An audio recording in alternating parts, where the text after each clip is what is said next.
So we're going to talk about some of the latest changes that we've seen coming up in Monster Hunter Rise, just to share my personal thoughts and opinions regarding all of these changes coming up with this title.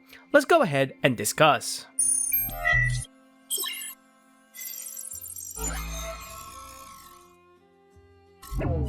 Hey everyone, ChronoPinoy X here once again, back with another Monster Hunter video. And today we're going to be talking about some of the upcoming changes in the latest title of the series, which is Monster Hunter Rise, sharing my personal thoughts and opinions regarding these upcoming changes. Now, before we get started, I might go back into repeater mode here where I say one phrase repeatedly, just because of the fact that I want to emphasize that everything in this video is my personal viewpoint. You might hear me say personal quite a few times here, because there are going to be some people out there who will say that I'm going with the masses or something like that, even though I'm mostly going by my own experiences in the Monster Hunter series when creating these viewpoint videos. So keep that in mind. I might go back into repeater mode by emphasizing that everything in this video is my personal opinion. And with that being said, let's go ahead and take a look at the first change coming up in Rise, which was mentioned quite a while back by the director, Yasunori Ichinose, which is no hot drinks in the colder regions and possibly no cold drinks in the hotter regions. Let's go ahead and talk about that first and foremost. Okay, so with regards to the hot drinks and possibly the cold drinks going away, it doesn't really bother me all that much, because one of the key things you have to understand here is that those items were made for certain locales, not every single one of them. To me, as a veteran of the series, it's ingrained in my mind that if I go to a cold region, I'll need a hot drink, and if I go to a hot region, I'll need a cold drink. However, for newer players out there that Capcom are trying to attract, this might not necessarily be the case. Yes, they can learn about it and get the experience, but at the end of the day, the environmental effects are not mandatory to the core combat mechanics of Monster Hunter, which is taking down a monster. Having said that, however, let's say they take away something along the lines of the null berries, which are actually important to every single locale, because every single time you fight a monster in any locale, they might have some status ailments in which you will need the null berry for. If you do not have the effects of null berries in the series, and that means taking away all of the status ailments, you have now impacted not just the environment around you, but the entirety of the combat mechanic. So to me, what's important here is that they don't affect the combat mechanics of Monster Hunter, even if that means the environmental effects do go away without the use of hot drinks or cold drinks. So that's just my opinion regarding this subject. It's not about the combat going away and being hampered, it's just the environmental effects going away, because some areas don't even have these environmental effects to begin with. Now next up, we have Wyvern riding, and boy oh boy do I enjoy Wyvern riding. It's that perfect middle ground between being able to play a mainline Monster Hunter in terms of combat mechanics, and at the same time, I get to enjoy the one thing I really enjoyed with Monster Hunter stories, which is being able to ride monsters. I get to go on a monster, I control the monster, I attack other monsters with it. It's just beautiful, it's amazing, I really love it. Having said that, however, there is one issue with Wyvern riding that I do agree with many in the community here, and that is the fact that the game basically force feeds you to utilize Wyvern riding. What this means is that regardless of your option, by either putting your weapon away and using the prompt or attacking the monster, you're always going to be forced to utilize Wyvern riding. In my opinion, they should adjust the final version of the game where if you attack the monster, then you shouldn't be forced into Wyvern riding, and you should be able to use that opportunity, that opening, to deal more damage to the monster if that's what you want to do. So hopefully this is something that Capcom takes into consideration before the release of the title.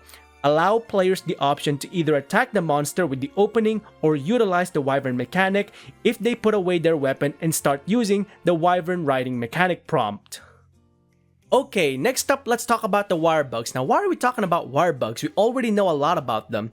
Well, the only reason we're talking about them is because first up, I love these little insects.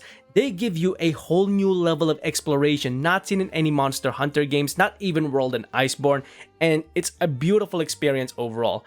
Being able to explore any locale both horizontally and vertically and having that freedom of movement really showcases that if Capcom really innovates in any Monster Hunter game, they can give you a very refreshing experience. Being able to explore a third generation locale such as the Flooded Forest in this new iteration of the map and with the WIREBUGS as well it's gonna be a completely new experience even for veteran hunters like myself. If I can get something like the Arctic Ridge, the Ruined Pinnacle, Verdant Hills, Jurassic Frontier, any of those locations from previous titles and generations, I would like to see them in Rise and be able to explore them in a whole new level. So that's the reason why I enjoy the WIREBUGS as a whole as a mechanic. It really opens up this level of exploration that you just can't experience with any other Monster Hunter titles at this moment in time. Now, along with the WIREBUGS, you also get your SILKBIND attacks. Now, SILKBINDs are heavily inspired by the Hunter arts from Generations and Gen Ultimate, and this is the portable team showcasing their own take in Monster Hunter, which I really like. One of the key things that I like about the SILKBIND attacks that is not present back in Generations and Gen Ultimate Hunter arts is the fact that they're directly tied to one of your main resources. In this case, it's directly tied to the WIREBUGS. If you're gonna utilize your WIREBUGS in any way, shape, or form that includes SILKBIND attacks, you have to be very careful on how you use them. Otherwise, if you just randomly spam them, you could be opening yourself up for punishment here because you won't have any of the functionalities of the WIREBUGS unless the WIREBUGS themselves actually recharge. So this is one of those mechanics that you have to be very attentive to in order to make them very effective, which I really like in the series. Okay, so this next one is all about how Capcom, according to the director, has reduced the amount of materials needed in order to upgrade your weapons within Monster Hunter Rise in their latest IGN interview. I'm not quite sure how to feel about this as of yet. I get it, they want to appeal to the newer audience, but at the same time, until we have the full release of the game, I can only have the director's words on it.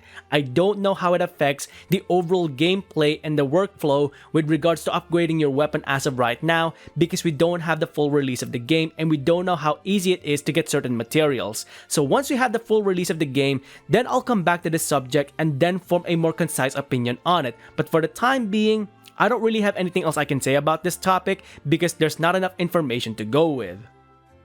Okay, so this final part we're gonna talk about is all about the platform, and I know for a fact that I'm gonna get a lot of hate for this because the first thing I'm gonna say here is I don't see the issue with this game being on the Nintendo Switch. I really don't.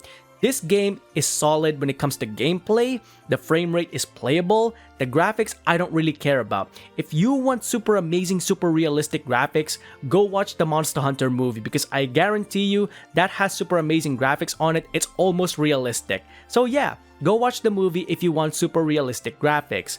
For me, it's all about the gameplay and the fact that this game has a solid enough frame rate that I can actually play it and enjoy it. That's what sells it to me at the end of the day, and that is why I am not too bothered by this game being on the Nintendo Switch, because after all, it's all about the gameplay and the performance, not so much the graphics. And that is pretty much it for this video of me talking about my personal thoughts and opinions regarding some of the changes coming up in Monster Hunter Rise and sharing them with you. At the end of the day, once again, these are all just my personal opinion regarding these topics. They are not influenced by anyone else's opinion, they're all my own based on my experience with the Monster Hunter series. But with that being said, what do you think about these topics right now regarding Monster Hunter Rise? Let us know in the comments below your thoughts and opinions regarding these various topics with the Monster Hunter Rise game coming up on March 26th. Now with all of that being said, if you enjoyed these videos, please consider leaving a like on the video itself and subscribing to the channel as well as hitting that bell icon so you can go ahead and catch up on any future Monster Hunter content that I might be doing or any other games that I might be playing in future. Until then, I hope you enjoyed this video, thanks ever so much for watching, and I'll see you next time. Onward and upward.